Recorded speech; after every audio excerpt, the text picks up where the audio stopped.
Semana da Pan.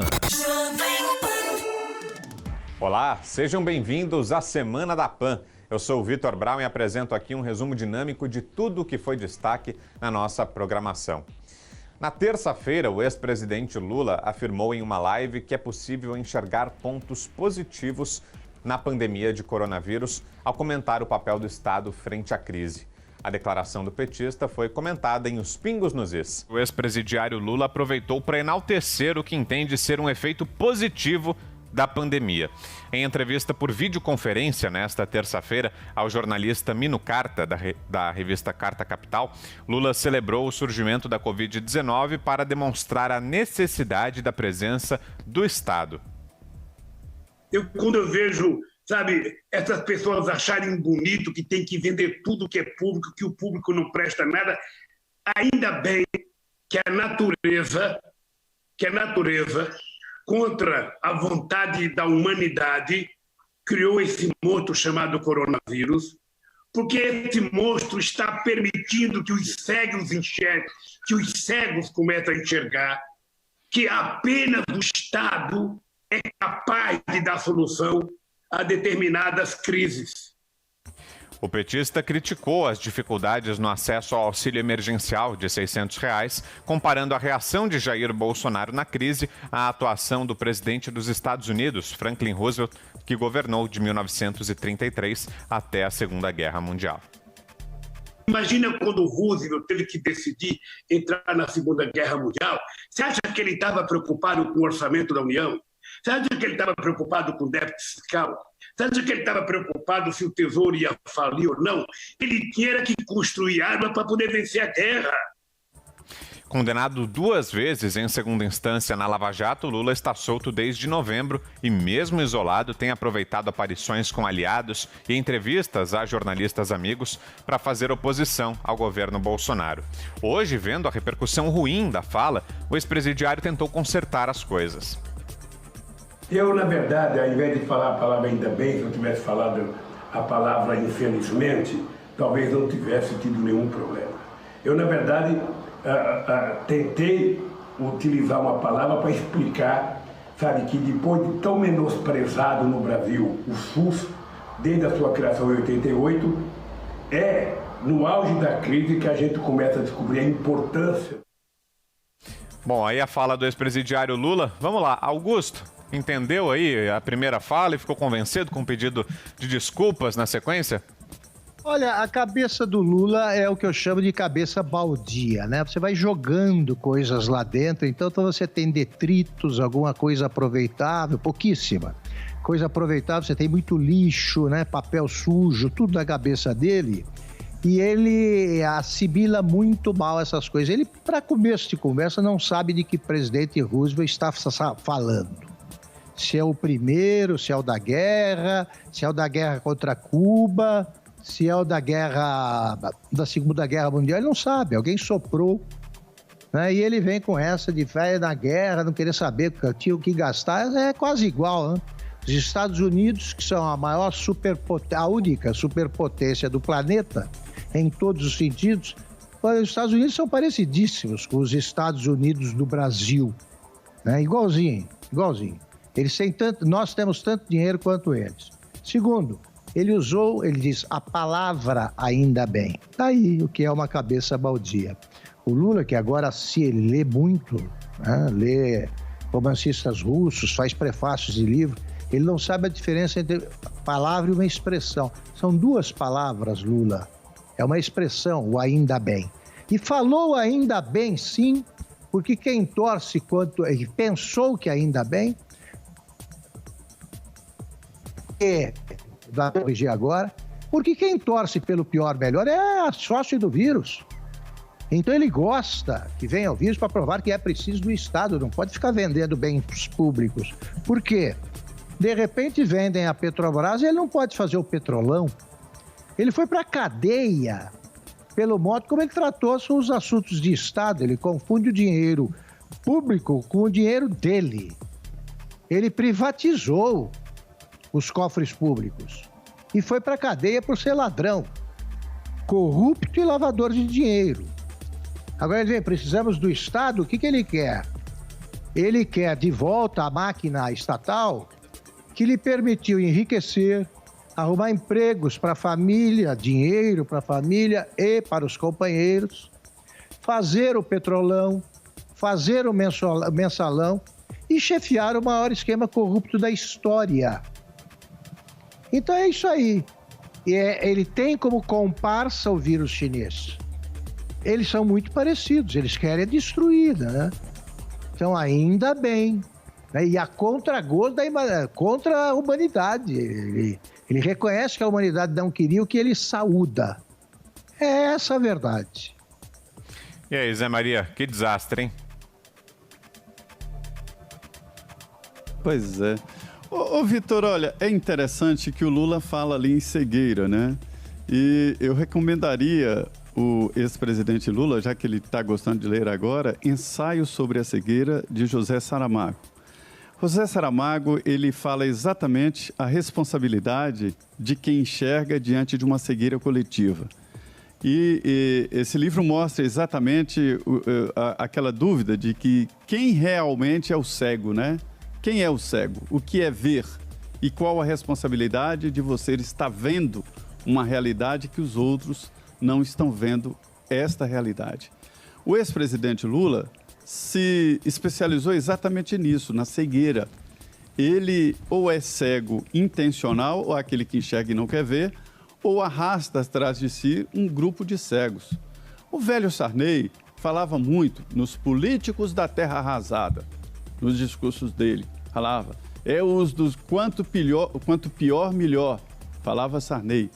Tá aí, como é que alguém pode comemorar, como é que alguém pode tomar como exemplo uma pandemia desta que leva a vida de brasileiros? Todo mundo sabe que isso não são números, não são estatísticas, são pessoas queridas. Todo mundo tem pessoas queridas, uns mais, outros menos, todo mundo tem, né? Nunca pergunte por que os sinos dobram, porque eles dobram por ti, porque é uma parte de você que vai embora. É assim a humanidade. Nós somos humanos, né? E ele desdenha disso. Agora vem a parte da desonestidade intelectual. Ninguém nunca discutiu o fim do Estado. Todas as ideologias admitem e louvam o Estado forte como regulamentador, como o unificador das existências e das demandas. É isso que é o Estado. O que o Lula está dizendo é que o Estado é empresa estatal para político roubar e para nomear. As estatais não são do povo. As empresas estatais que estão sendo privatizadas, ainda falta muito, elas são dos funcionários. Os funcionários têm 19 salários por ano, salários altos. Ser presidente da Petrobras hoje é melhor, é mais importante do que ser presidente do Brasil. Ele tem à disposição aviões continentais, transcontinentais, que ele pega a hora que quiser, não precisa dar explicação a ninguém, requisitar nada. O presidente da Petrobras tem salário superior a R$120 mil por mês e recebe mais de 19 salários por ano. Cartão de crédito corporativo que ele pode gastar o que quiser e ninguém está nem aí, ninguém sabe. Ninguém hoje nem sabe nem quem é o presidente da Petrobras. Não é só presidente. Os diretores da Petrobras também têm esses privilégios. Aí você me fala, isso é Estado? Não, não é Estado. Isto é um apêndice criado para gastar dinheiro do povo, dinheiro do imposto.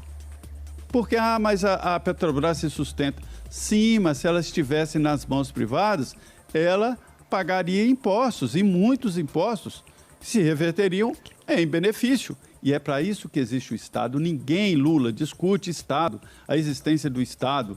O tamanho do Estado também não. Mesmo as ideologias liberais defendem o Estado forte. É preciso ter Estado forte, Estado regulamentador e pronto, que regulamente, que controle e pronto. As estatais não são Estados, são empresas dessas pessoas que estão lá. Eu não discuti individualmente, que às vezes, mas eu passei por um concurso, ótimo, é isso mesmo, e tal, como indivíduo, como pessoa, não vou discutir o seu direito, mas é o direito geral, coletivo. Então, é daí que se nasce esse projeto de privatização. Então, assim, é um discurso torto, oportunista e que escorregou em palavras, porque é isso que ele pensa mesmo. É isso mesmo. Na quarta-feira, o Ministério da Saúde apresentou o novo protocolo para o uso da cloroquina e ampliou o uso do medicamento para casos leves. A decisão foi discutida no programa 3 em 1. O Ministério da Saúde divulgou nesta quarta-feira o protocolo que libera no SUS o uso da cloroquina e da hidroxicloroquina até para casos leves de Covid-19. Até então, a pasta previa o uso do medicamento apenas por pacientes graves e críticos com monitoramento em hospitais. Embora não haja comprovação científica da eficácia do medicamento, o Ministério da Saúde alega no documento que o Conselho Federal de Medicina autorizou recentemente que médicos receitem a substância. O texto mantém a necessidade do paciente autorizar o uso da medicação e do médico decidir sobre a aplicação. Ontem à noite, durante uma entrevista nas redes sociais, o presidente Bolsonaro falou sobre o tema e brincou: toma quem quiser, quem não quiser não toma. Quem é de direita toma cloroquina, quem é de esquerda toma tubaína. Após a piada, hoje pela manhã, o presidente usou novamente as redes sociais, meus amigos, para lamentar as mortes no país em decorrência desse novo coronavírus. Questionado sobre o futuro do Ministério da Saúde, Bolsonaro afirmou que o general Eduardo Pazuello vai ficar por muito tempo no cargo. Ainda nessa quarta-feira, o ministro interino anunciou a nomeação de mais 4 militares do Exército para a pasta. Queria começar ouvindo nesta tarde ela, Thaís Oyama, a sua avaliação aí sobre essa história toda. Paulo, eu queria lembrar que existem hoje no mundo ao menos 70 estudos clínicos que ainda estão sendo realizados para avaliar se o uso da cloroquina, da hidroxicloroquina no tratamento da Covid-19 tem eficácia. Então, só 5 estudos desses foram concluídos até agora. É muito cedo, é uma coisa ainda experimental, é uma coisa que ainda está sendo analisada e isso serve para lembrar que ausência de evidência não quer dizer evidência de ineficácia, como disse o médico. Então, virou esse fla-flu, virou assim a turma da cloroquina e a turma contra a cloroquina, mas a cloroquina não é uma seita, não é uma religião, ela é um medicamento que ainda está sendo testado, com alguns bons resultados, como dizem muitos médicos, e com resultados colaterais graves, como a gente já sabe e é consensual. Por exemplo, a depender das vulnerabilidades de cada paciente, ela pode ter efeitos colaterais graves, como arritmia cardíaca e perda de visão. São coisas graves, mas dependendo do estado do paciente e da avaliação do médico, ela pode valer a pena. Então, não se trata de demonizar ou de idolatrar a cloroquina. O que eu queria dizer que quando o médico Nelson Teich saiu do Ministério, 3 dias antes da demissão dele, ele postou no Twitter um texto dizendo que ele já estava sendo pressionado para mudar esse protocolo. E ele postou um texto dizendo que a cloroquina é um medicamento com efeitos colaterais, sabemos disso. Qualquer prescrição deve ser feita com base em avaliação médica, sabemos disso também. E o paciente deve entender os riscos e assinar o termo de consentimento antes de iniciar o uso da cloroquina. Também sabemos disso e é justamente isso que o protocolo novo, esse que foi expedido agora, diz, com uma única novidade e muito relevante. Essa novidade é que, de acordo com o que recomenda, veja bem, o protocolo não obriga ninguém a fazer o que ele diz. Ele recomenda, o Ministério da Saúde recomenda que o uso da cloroquina, da hidroxicloroquina, possa passar a ser usado também na fase 1 da doença, que é aquela quando o paciente tem sintomas leves. Febre, diarreia, dor de cabeça e tudo. Não inclui falta de ar e não inclui aqueles sintomas de insuficiência respiratória mais agudos. Daí, o protocolo segue com 2 páginas de contraindicações e de alertas contra riscos de interações medicamentosas. Ou seja, ele diz exatamente o que disse o ex-ministro Nelson Teich, muito cioso dos cuidados e da reputação dele, e acrescenta essa recomendação do Ministério da Saúde para que seja ampliado o uso da cloroquina para a fase 1 e enche lá de travas de segurança e redes, como eles dizem, né? Para que ninguém faça mau uso dessa recomendação. Ou seja, a conclusão que se chega é: Esse protocolo novo foi expedido apenas para acalmar o presidente da República, que vê na cloroquina uma obsessão, uma panaceia, um pote de ouro no final do arco-íris, e parece que agora as pessoas resolveram acalmar ele, botando lá um protocolo que mais ou menos o satisfaz. Do ponto de vista político, isso é lamentável, porque reitera esse voluntarismo do presidente e mostra quanta energia e quanto tempo ele é capaz de despender por causa de uma obsessão. Não é porque não deixa de ser isso, é uma obsessão, uma vez que ele não é médico e a cloroquina não é o que ele vende.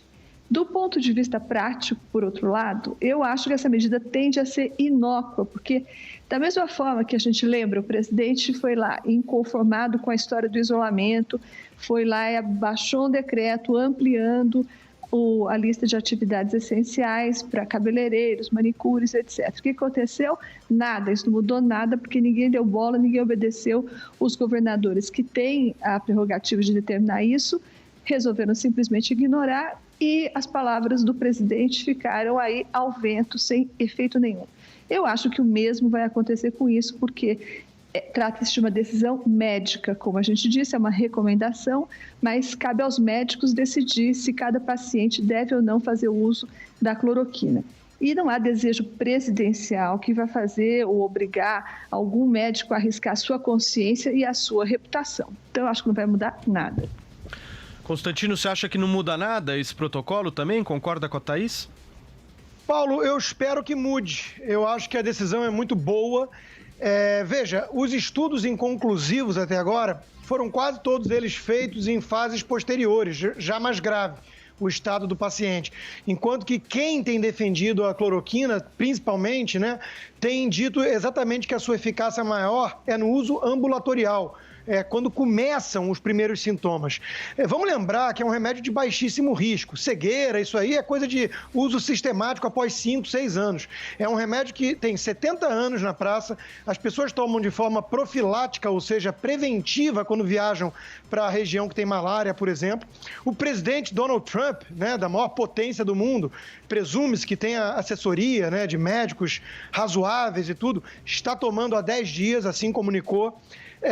Os médicos todos na linha de frente da batalha, a gente sabe, tem conversado, vários, a maioria tem tomado, alguns tomaram escondido, se receitando e questionados por parte da mídia, acabaram confessando esse uso. Então é um remédio de baixíssimo risco. É verdade que não tem estudos conclusivos, mas estamos no meio de uma pandemia e as pessoas estão demandando que vários protocolos em diferentes áreas, na economia, no autoritarismo de governantes, seja tudo relaxado e menos isso. E aí que vem a politização da história. Por quê, A mesma turma que está fazendo barulho é uma turma que normalmente defende, por exemplo, legalização de drogas, de maconha, sabendo que tem efeito colateral e problemas graves que podem advir do uso de drogas, Então não bate. Hoje nós tivemos uma turma fazendo barulho com essa história da cloroquina, visivelmente politizando o assunto. Veja, eu vou repetir aqui, a Rede Globo, no Jornal Nacional, há alguns anos atrás, o presidente não era ainda Bolsonaro, fez uma reportagem sobre o uso da cloroquina para Zika, na época, e concluía a reportagem dizendo que as mulheres grávidas podiam tomar sem preocupação o remédio, porque não tinha basicamente efeito colateral, não tinha risco, é baixo risco. Se nós formos ler bula de remédio, ninguém toma nada. Se médico tiver que fazer o paciente assinar tudo aquilo que ele toma, tarja vermelha ou preta, ninguém mais toma nada. Então não é assim que funciona. Infelizmente, há muita politização nessa história. Virou um fla-flu ideológico, político, como o Trump e o Bolsonaro têm defendido o uso da cloroquina, muita gente ficou contra. Só por isso, não faz nenhum sentido. Veja, tem estoque de remédio, estava tudo pegando poeira, agora tem uma chance com baixo risco de salvar vidas no SUS. Eu acho que isso devia ser comemorado. Boa notícia. Josias, qual a sua avaliação? Esse novo protocolo do Ministério da Saúde sobre o uso da cloroquina no tratamento da Covid-19 não é uma peça médica. Isso é um documento marcial. O Eduardo Pazuello que é o general improvisado interinamente no cargo de ministro da Saúde, cumpriu uma ordem de Jair Bolsonaro, que é o comandante em chefe das Forças Armadas. Isso tem a ver não com as necessidades dos doentes, mas com a propaganda de guerra ideológica que o presidente criou para ocupar o tempo vago que ele obteve quando abriu mão de presidir essa crise do coronavírus. Até aqui, o Ministério da Saúde restringia o uso da cloroquina apenas para os pacientes hospitalizados e em estágio grave da doença. Esse novo protocolo indica que a cloroquina pode ser usada em todas as fases da doença, inclusive para os pacientes não hospitalizados com sintomas leves de contaminação. Não há menção de um único nome de médico que avalize a nova orientação ali no protocolo da pasta da saúde. E o documento faz questão de anotar que não há também análises, ensaios clínicos, nada que comprove os benefícios inequívocos. Essa expressão está no documento. Nada comprova os benefícios inequívocos da cloroquina no tratamento dessa doença. E deixa o documento a critério do médico, a prescrição, e exige a concordância do paciente, que é o que está acontecendo hoje, exatamente o que acontece hoje, nos casos graves de pessoas hospitalizadas. Não é que o governo esteja lavando as mãos. O problema é que o protocolo do Ministério da Saúde autoriza os médicos e o próprio governo a ensaboarem as mãos na mesma bacia que o ministro general está lavando as mãos ao liberar esse novo protocolo.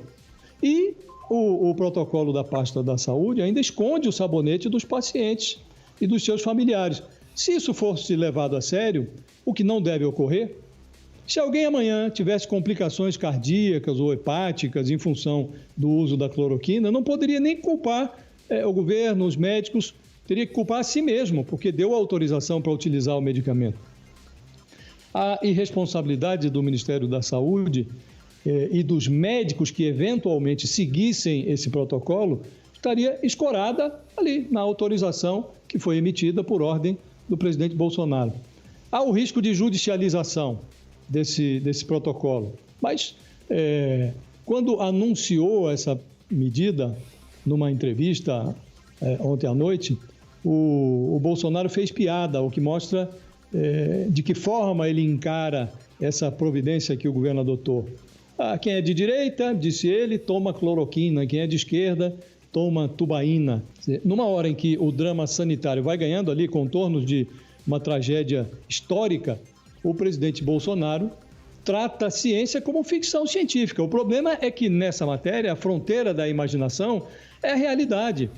E os fatos vão apresentar ao Bolsonaro uma conta por esse comportamento do presidente. O preço político aumenta na proporção direta do crescimento do número de mortes. Na quinta-feira, em entrevista ao programa Pânico, o governador de Minas Gerais, Romeu Zema, analisou as medidas anunciadas por Jair Bolsonaro contra o coronavírus. Governador, em um episódio recente da nossa política brasileira, o presidente Bolsonaro participou e fomentou uma manifestação que fazia duras críticas ao judiciário, ao STF, especificamente ao legislativo. Eu reputo isso um amadurecimento da democracia. Esses dois outros poderes podem e devem ser criticados. O senhor, em uma carta aberta, em apelo à democracia, que eu reputo extremamente demagógica da maioria dos governadores, eles criticaram o presidente e o senhor não assinou.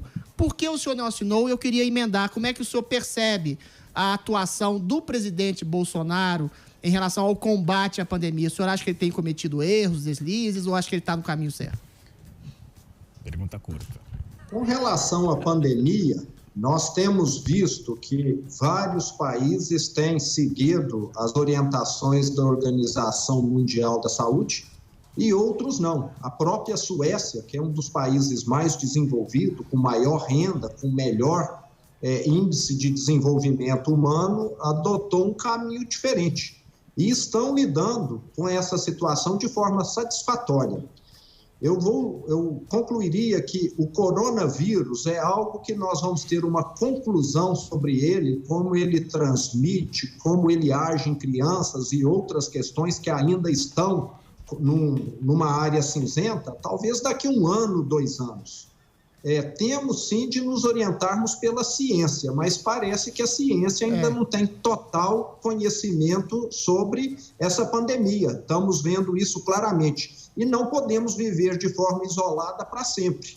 Eu tenho dito, é a mesma coisa que amanhã um presidente falar, a partir de amanhã ninguém morre de acidente de trânsito.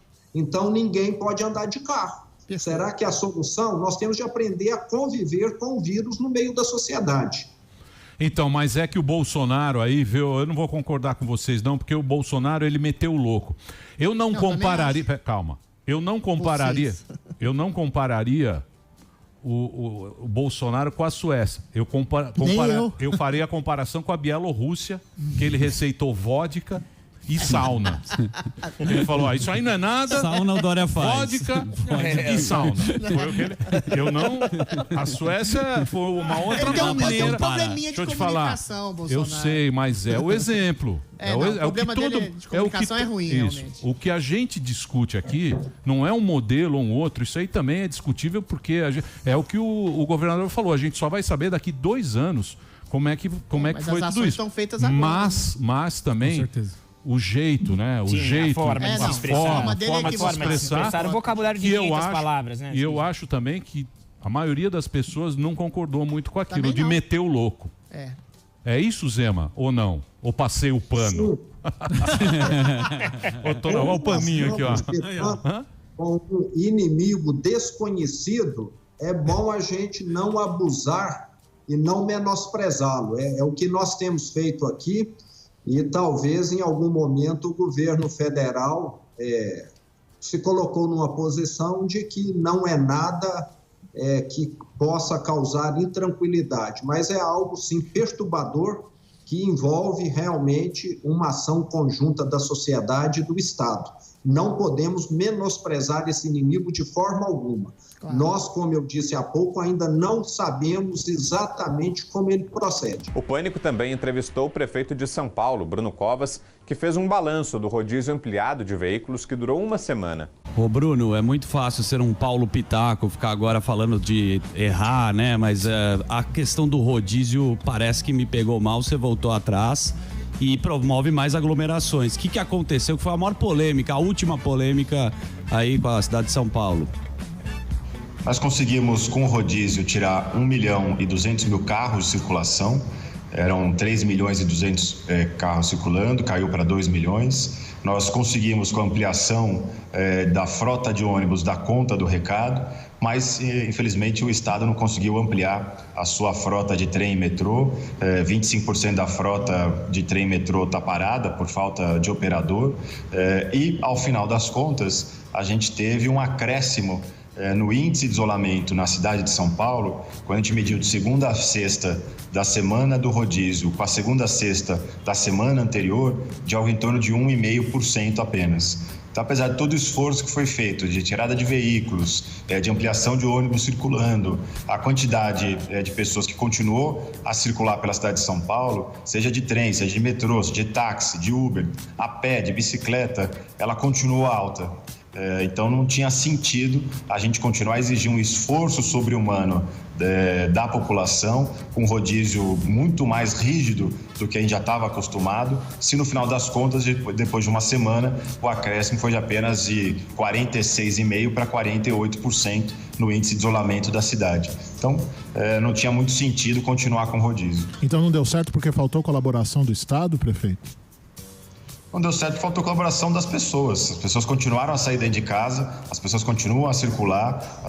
A gente tinha um limite da atuação da multa de trânsito, mas as pessoas continuaram a sair de casa. Volto a dizer, retiramos 1.200.000 carros de circulação, mas o índice cresceu apenas 1,5% aqui na cidade. Na quarta-feira, o governo confirmou o adiamento do Enem, o Exame Nacional do Ensino Médio. O Enem 2020 está adiado. O Ministério da Educação e o INEP, o instituto que cuida do exame, afirmaram em nota que, devido às demandas da sociedade e às manifestações do Poder Legislativo em função do impacto da pandemia, as versões impressa e digital da prova vão ser postergadas de 30 a 60 dias em relação ao que foi previsto nos editais.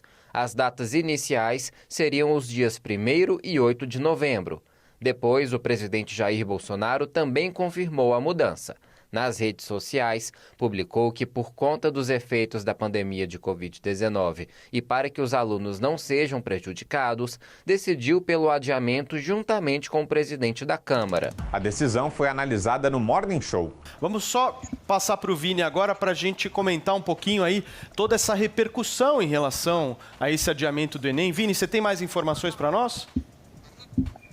Tenho sim, Paulo. Vamos lá, algumas reações aí deste adiamento do Enem. O Zé Maria falava aí acerca dessa resistência do ministro da Educação, Abraham Weintraub, de não adiar ou não cancelar o Enem, mas ele acabou se rendendo depois já de um encaminhamento no Congresso, de uma aprovação no Senado, e antes mesmo da votação na Câmara, ele acabou se antecipando. E ontem aqui, durante o programa, durante o Morning Show, enquanto rolava aqui o nosso ao vivo, ele tuitou o seguinte, Paulo: diante dos recentes acontecimentos no Congresso e conversando com líderes do centro, sugiro que o Enem seja adiado de 30 a 60 dias.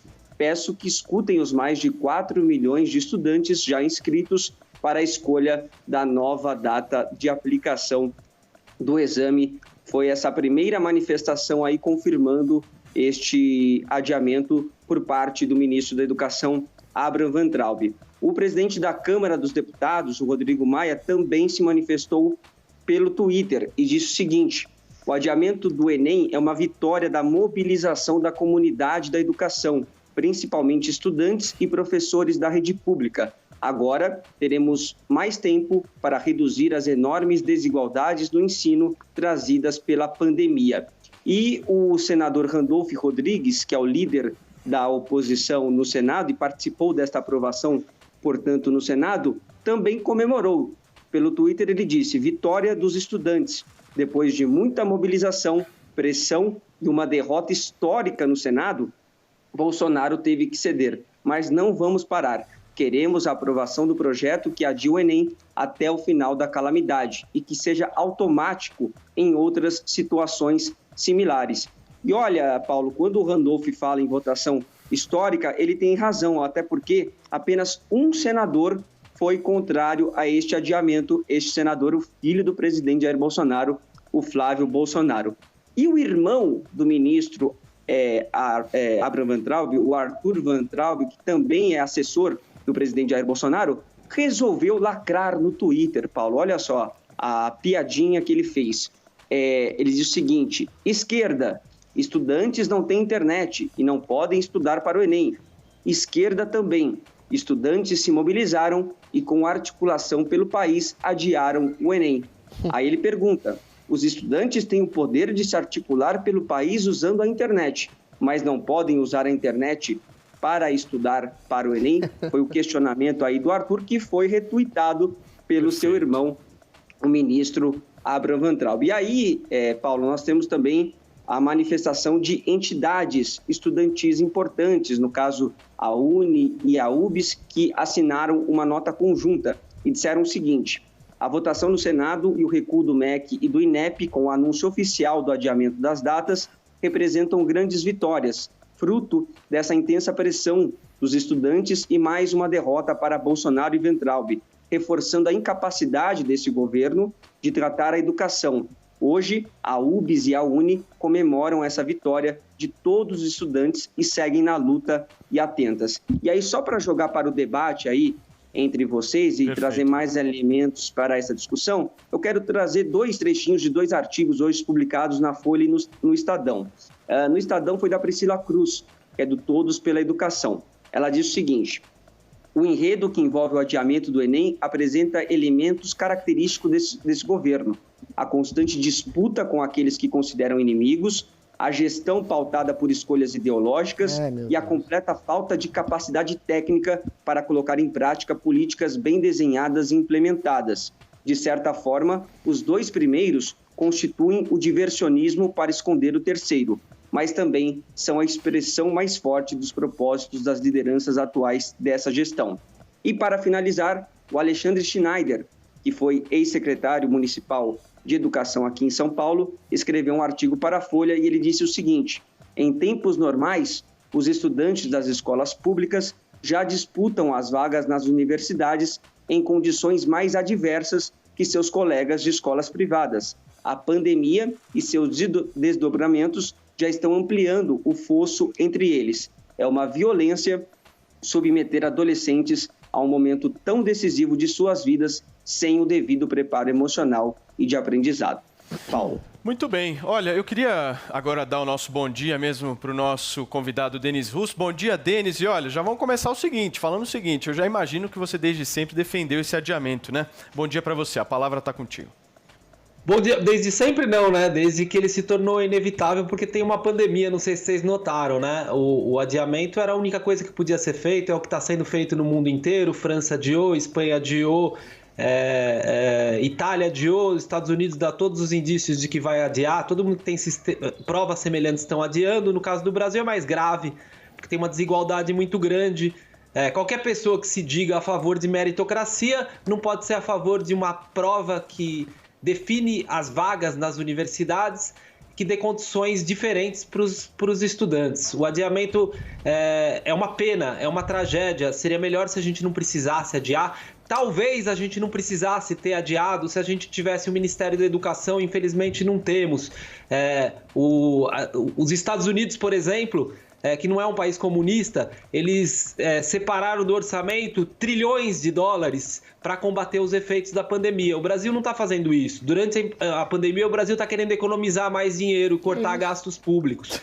Talvez o Brasil pudesse ter tido um programa para melhorar o acesso à internet, para dar condições de estudar para a sua população mais carente. Não fez isso. A gente não tem ministro da Educação porque o Estado brasileiro desperdiça mais de 30 mil reais por mês para pagar o salário de uma pessoa que fica o dia inteiro postando no Twitter. Um sujeito que não conseguiu nem levar para o Congresso os projetos que ele próprio propõe. O Weintraub, ele perdeu 1 bilhão de reais que tinham sido reapropriados. A gente tinha que celebrar, foram reapropriados pela Operação Lava Jato, 1 bilhão foram destinados para a educação. O Ministério perdeu esse dinheiro porque não fez nenhum projeto, porque o nosso ministro estava ocupado demais tweetando, que é o que ele faz o dia inteiro. Adiar é a única coisa, é uma tragédia, é uma pena, era a única solução possível, a não ser que você não acredite em meritocracia, que você ache que quem é mais rico tenha mais direito à vaga na universidade, e daí é difícil de discutir. Muito bem, vamos ouvir então agora o Adriles. Adriles, contigo. Eu sou obrigado a concordar com a primeira parte da fala do Denis. De fato, eu acho que a decisão era de alguma forma imprescindível, no sentido de que, tudo bem, todo mundo tem acesso à internet, mas os alunos mais pobres realmente não têm, às vezes, sequer condições em lugares insalubres ou privacidade suficiente para o estudo, não têm um acesso a uma internet, uma banda larga mais eficiente, para ter acesso à informação, para ter acesso aos dados dos estudos de cada estado. Eu acho que o adiamento seria, de alguma forma, inexorável. O que o Arthur Weintraub simplesmente fez foi querer exatamente comungar essa decisão com os próprios alunos, com os 4 milhões de alunos. Isso não foi feito porque aqueles que se dizem representantes dos alunos acham que têm mais poder de decisão que os alunos, né? Aquela coisa, lugar de fala, é o negro que fala por todos os negros e a UNE e a UBS que falam por todos os estudantes. Isso não é verdade, isso é uma dicotomia esquizofrênica em que alguns elementos e entes políticos querem falar por todos. Agora, eu queria salientar um ponto da fala do Zé Maria, que ele tem toda a razão. Essa é uma competência do INEP, essa deveria ser uma decisão técnica. Isso vai mais, outra vez, na linha da tentativa absolutamente covarde do Legislativo de transformar todo o governo e o Ministério da Educação também numa espécie de majestade britânica, ou seja, reina, mas não governa. O próprio ministro Weintraub, essa incisiva vingancinha do Congresso tem uma razão, porque o Weintraub demitiu apaniguados do Congresso, do Senado, dos deputados. O Centrão quer o FNDE, que é um órgão que reúne bilhões de recursos para a educação. O que o Weintraub não quer fazer é exatamente conluio, não quer fazer é tomar lá da cá. E aí é um ministro emparedado pelas suas virtudes. É um homem que queria escutar os próprios estudantes, não pôde porque as representações dos estudantes são, na verdade, as verdadeiras ditadurinhas que falam pelos estudantes, que sempre são mudos. E o Arthur Weintraub tem toda a razão. Se todas essas entidades de estudantes promovessem entre os estudantes uma melhor qualidade de estudo, em vez de ficar promovendo propagandas políticas, a gente estava nos melhores lugares do PISA. E não é. A gente é um dos últimos, exatamente por essa politização boba, mesquinha, tacanha da educação, em vez de investir em educação, como é o caso do Arthur Weintraub, tenta fazer, mas o Congresso tem cerceado ele o tempo todo nesse sentido. Muito bem, olha, antes de passar a palavra para o Zé Maria, eu queria insistir em 30 segundos para cada um, Adriles e Denis, em 2 perguntas, uma para cada um. Perfeito. Vamos começar pelo Denis. Denis, se realmente esse adiamento... Pode começar com o Adriles, fique à vontade, pode começar dessa vez. Porque também esse hábito de sempre começar comigo para ele ter a última palavra não é muito Não, são perguntas diferentes, Denis. Pode desarmar, fica tranquilo que Denis, comigo... fica desarmado, eu Denis, gosto de você. Eu sou um democrata, eu não sou um farsante, não. Você pode ficar absolutamente tranquilo. São perguntas absolutamente diferentes, tá? Mas vou insistir com você exatamente para primar pela democracia. Tá bom. Denis, se forem 60 dias de adiamento, as provas do Enem elas seriam em janeiro e as aprovações seriam em março e abril. Ou seja, há uma consequência também do adiamento desses vestibulares, né? Eu queria que você comentasse um pouco sobre isso. Como é que você enxerga isso? Não é só isso, hein, Paulo? O problema é mais grave do que você está apontando. Porque, assim, a gente está vendo que certos países estão voltando à normalidade, né? A gente vai falar da Nova Zelândia hoje aqui ainda. O Brasil não. Infelizmente, a gente não está conseguindo lidar com a pandemia. Então, talvez o adiamento não seja de 2 meses. A gente viu isso acontecer com a postura anticientífica de certos países africanos na pandemia da AIDS. Os países que negaram a ciência e que tiraram da cabeça de líderes autoritários, os líderes acham que eles inventam os remédios para as pessoas tomarem. São os países que mais sofreram na economia e que mais demoraram para voltar à normalidade. Então talvez o problema seja mais grave ainda. Eu acho super preocupante, eu fico apavorado com o fato de que, infelizmente, a gente não tem um governo. A gente tem um grupo de pessoas fazendo guerra ideológica, pensando em campanha eleitoral, e que não está lidando com os problemas. Se a gente lidasse com os problemas, talvez a gente estivesse reabrindo as escolas hoje, como a Nova Zelândia está. Infelizmente, a gente não lida com as coisas. A gente finge que não existe e fala assim, segue a vida, tá tudo certo, vamos fazer o Enem, vamos todo mundo pra rua. E daí a gente vai ter uma crise econômica que vai destruir esse país. Vamos lá. Ok, Adriles, eu queria ressaltar com você o seguinte, essa é a segunda vez na história do Brasil que essa prova é adiada. Sim. Em 2009, no governo Lula, ela foi adiada porque foi roubada. E aí a pergunta que eu queria te fazer é o seguinte... como é que você avalia... Só para... Desculpa interromper, mas... Denis, isso não é democracia, Denis. Eu ouvi você me ano passado teve um monte de... Não dá para se fazer uma democracia, prova, né? Não dá para se fazer um debate se você não tem educação. Tem educação em primeiro lugar. Nós estamos aqui comandando o debate. Eu ouvi você, agora você escuta a minha pergunta que eu vou fazer ao Adriles. Senão a situação aqui fica complicada, né, meu amigo? Então, aguenta aí. Você vai falar muito no programa de hoje. Tava só complementando que faltou uma informação na sua fala. Eu sei. Mas interromper pergunta não, Bom, Denis. vamos lá. Eu não interromper, não. Tô complementando. Eu queria só fazer uma pergunta ao Adriles, no seguinte sentido. Adriles, os institutos, os sindicatos aqui das universidades têm defendido que a prova desse ano seja uma prova mais leve, que possa ser corrigida em apenas um dia para facilitar e acelerar esse processo. Você concorda ou discorda com isso? Discordo. Eu acho que você não tem que adiar a formação intelectual de um aluno por causa de uma pandemia. A pandemia está isolando as pessoas, não os intelectos.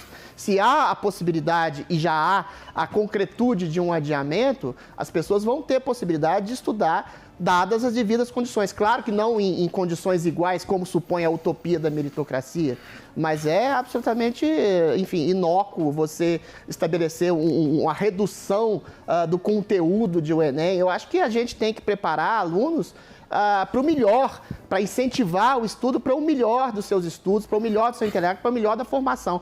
Essa coisa de limitar uma prova para limitar o intelecto de pessoas é simplesmente jogar contra a educação. A educação tem que formar as melhores pessoas sempre. Perfeito. E vamos finalizar esse assunto então com ele, o jornalista raiz. Fala, Zé Maria.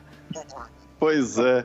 Olha, Paulo, a história é a seguinte, é natural que se faça qualquer adiamento diante de uma situação assim. O que não é natural é o Congresso Nacional se posicionar de uma forma tão rápida diante de um assunto que tinha que ser decidido mesmo lá no INEP, talvez pelo ministro, mas o INEP tecnicamente poderia fazer esse tipo de assunto. O Congresso não votou nem mesmo o adiamento das eleições. As eleições serão adiadas, né? Mas o Congresso não decidiu sobre esse assunto.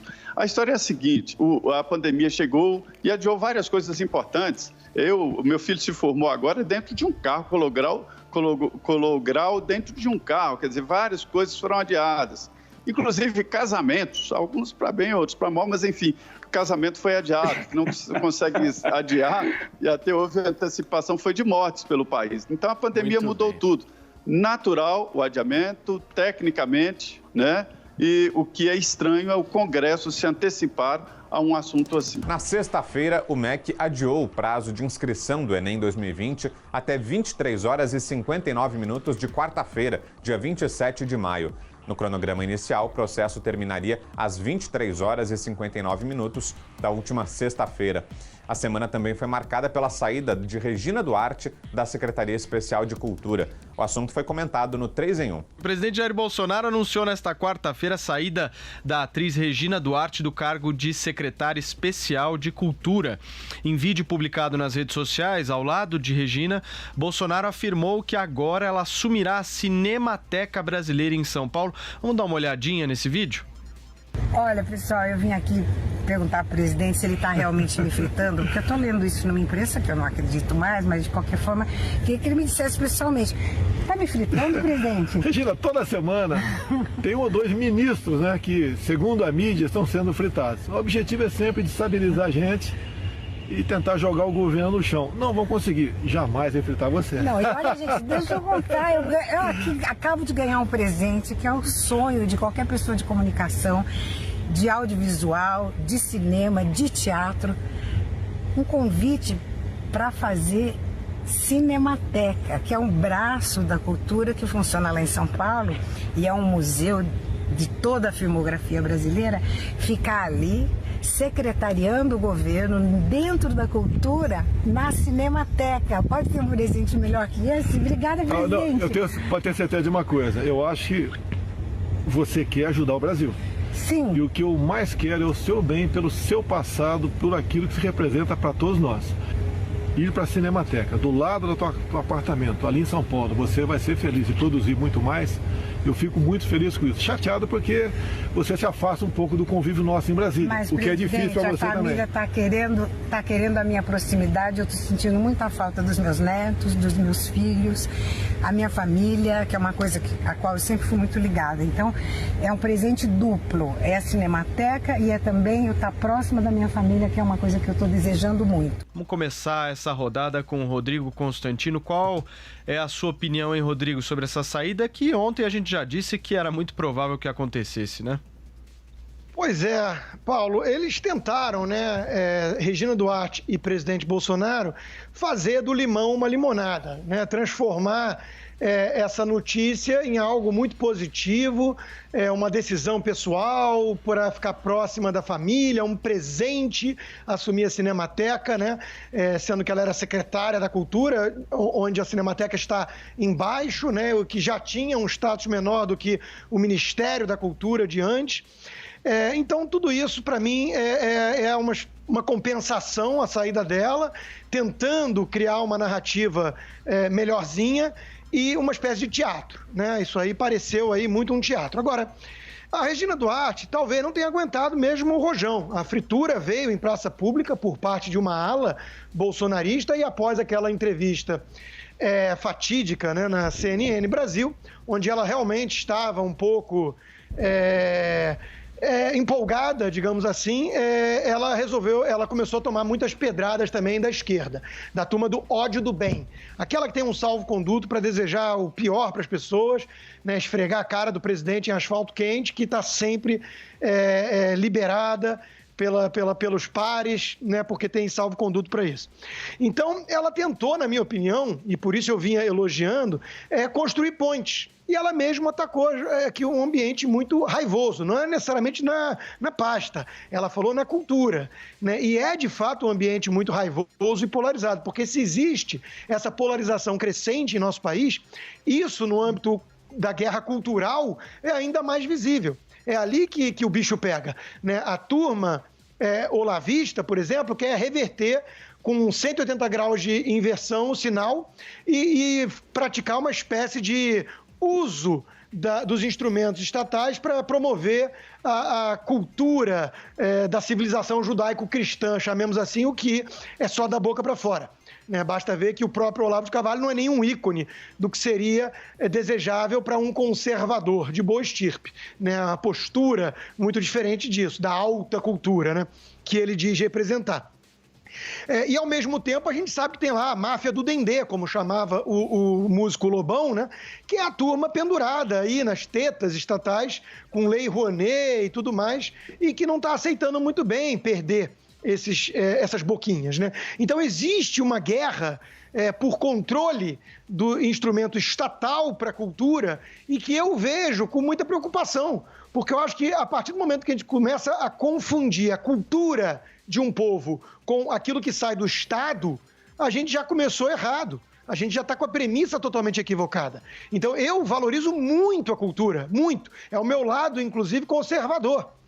Eu tenho uma pegada mais conservadora nesse aspecto, porque eu acho que a tradição toda que a gente herda como legado, tudo isso tem um poder pedagógico muito relevante para transmitir valores para novas gerações e tudo mais. Então, tudo isso é uma coisa viva e importante, que nós temos que saber, com responsabilidade, pegar o bastão e passar, de preferência, de forma melhorada, não fazer tábula rasa e criar essas baboseiras todas que os progressistas inventam em nome da cultura, né? Agora, eu não quero fazer isso por meio do instrumento estatal, eu não quero fazer isso com a turma do Olavo de Carvalho, eu vejo com muita preocupação isso. Então a Regina Duarte tentou criar pontes e foi metralhada de tudo que é lado e, pelo visto, não aguentou.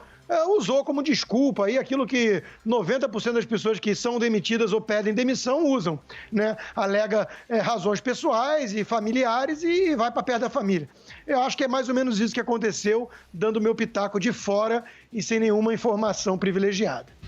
Josias de Souza, como é que você enxerga esse papel da Regina Duarte, hein, Josias?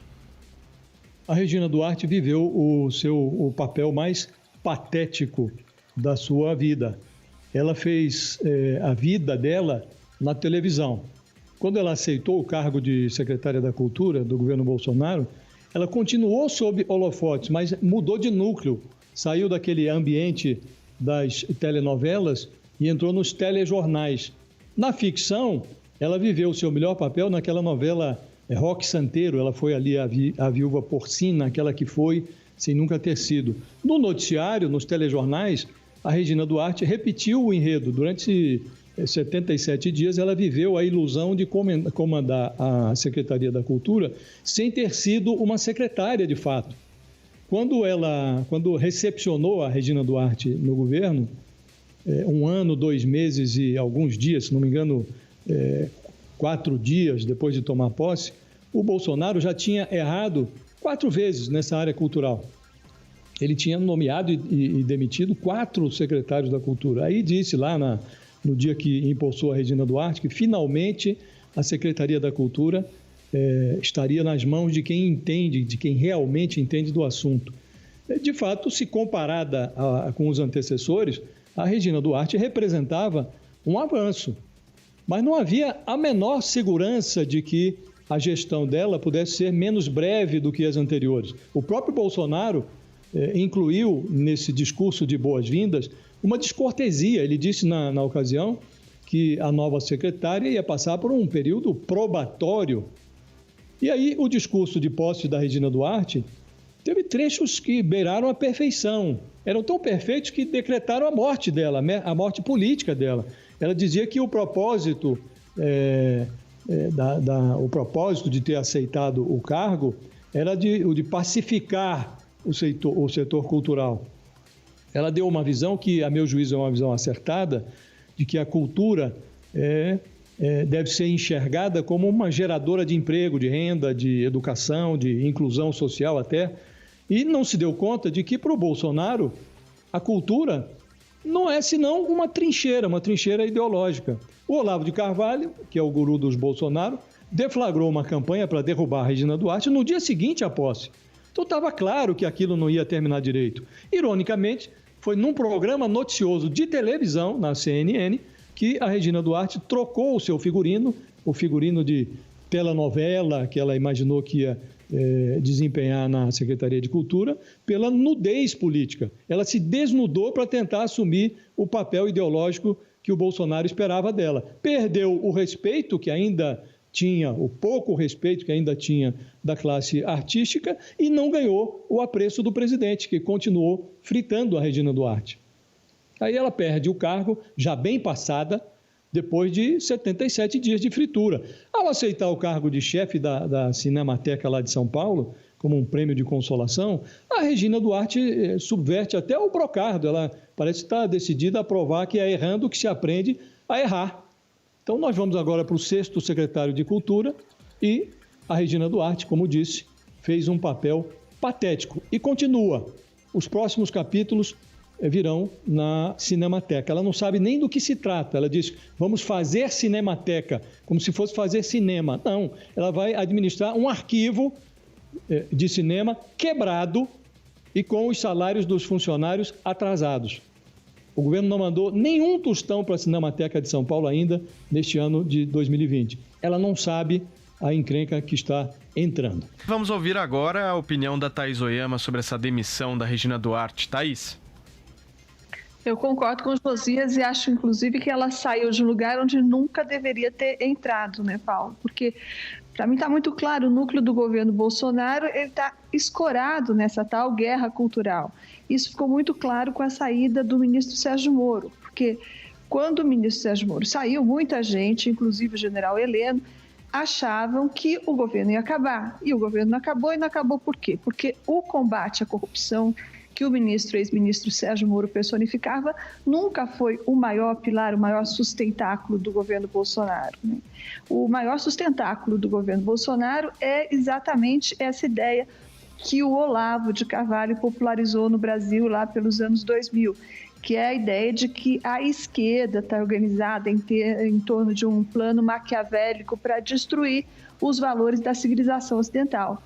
E daí, como que a esquerda quer destruir esses valores da civilização ocidental? Principalmente manipulando e dominando, segundo Olavo de Carvalho e os olavistas, manipulando e dominando principalmente o setor da produção cultural, teatro, cinema, televisão.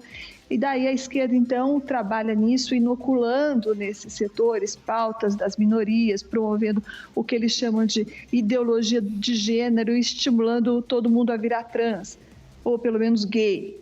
Então, o erro do presidente foi achar que porque a Regina Duarte é venerada pelo público, é respeitada, ou pelo menos era respeitada pelos seus pares, e também porque ela não gostava do Lula e se dizia conservadora, então ela daria uma boa secretária. Só que ele não levou em conta que era uma cadeira importante demais para o bolsonarismo, essa que ela viria a ocupar. E daí, nesse caso, no meio de uma guerra cultural que o bolsonarismo exige, a destruição da esquerda, como reação a essa tentativa da destruição dos valores ocidentais, isso aí não é para a Regina. Ela ter medo do Lula, para ela, não é o suficiente. Ela tinha que ter tido umas aulas de guerra cultural. Sobre essa cena que você mostrou, eu só posso dizer que é uma cena tremendamente mal dirigida, né, mal interpretada, e que só comprova isso, que a Regina Duarte fez o pior papel da vida dela.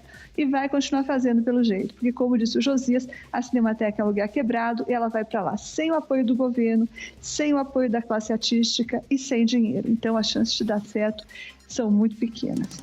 Você acompanhou aqui a Semana da PAN, o resumo de tudo que foi destaque em nossa programação. Para mais informações, acesse jp.com.br. Um grande abraço e até semana que vem. Todos os destaques da semana. Semana da PAN.